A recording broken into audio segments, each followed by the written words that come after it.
Jack Larder from Suffolk ACF. When I first met him, I thought a really nice young man, but perhaps slightly quiet, slightly reserved. I won't say it turned out to be wrong, because I did see a much livelier side of him, but what was quite clear, this is a very thoughtful, a kind person, strong on the charitable fundraising, but most of all, I think a thoughtful, committed young man.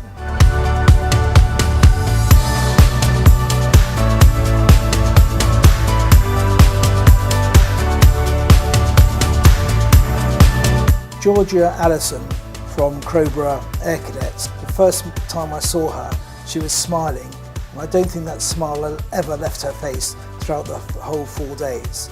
She was focused, she knew what she wanted to do, but she never let anything get her down. And it was clear in her group that she was well liked by them and set a good example throughout.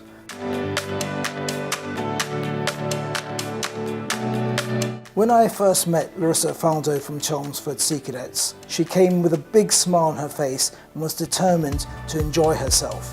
And I think that is just the attitude to come down for selection. Make the most of it and enjoy every moment, and everything else is a bonus. One of the joys of the Westminster Award is meeting different cadets, and Adam Toy comes from London Fire Brigade, and it was just wonderful to widen our selection area with Adam, who immediately fitted in, and it was quite clear with Adam that there's no difference between a cadet, whatever uniform they wear. Jasmine Roper from Yorkshire North and West ACF really was such a likeable young woman. The first moment I saw her big cheery grin and her very positive attitude, I couldn't help but smile. She's had some hearing challenges, but they've never once got her down. I think throughout the whole of selection, she never stopped smiling. Brad Gunn from Essex Wing Air Cadets impressed us because of his dedication.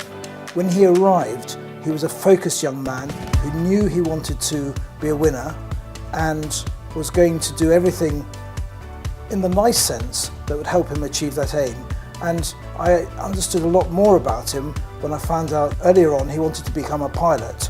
And to become a pilot is not an easy thing to do. It requires great dedication, commitment, and also a focus, because you have to raise money. It's not a cheap option. And that all came out at selection event. Sam Ray from Weymouth Sea Cadets. I think in some ways it wouldn't be unfair to say he was a slow starter, but my goodness, he was a great finisher. And I think when he was telling me about the 10 tours and how in some very adverse conditions he'd powered through because he was determined to make it, but the difference between him and other people is that he was going to make it with his team, and he helped his team throughout, planning, thinking, how can we get through? How can I help my weakest people also achieve success? Naomi Eyre from Derbyshire Police Cadets is a very bright, outgoing, friendly young person. When she arrived, she was naturally a little bit reticent, but very quickly realised that there was no difference between a police cadet and, say, an army cadet or an air cadet. She was a very good mixer, and I was impressed with the ease that she got on with everybody in her group, and as I said, in a very easy manner and very quick to understand subtle differences between people and work with that to her advantage to get the best out of everybody when she was leading her group.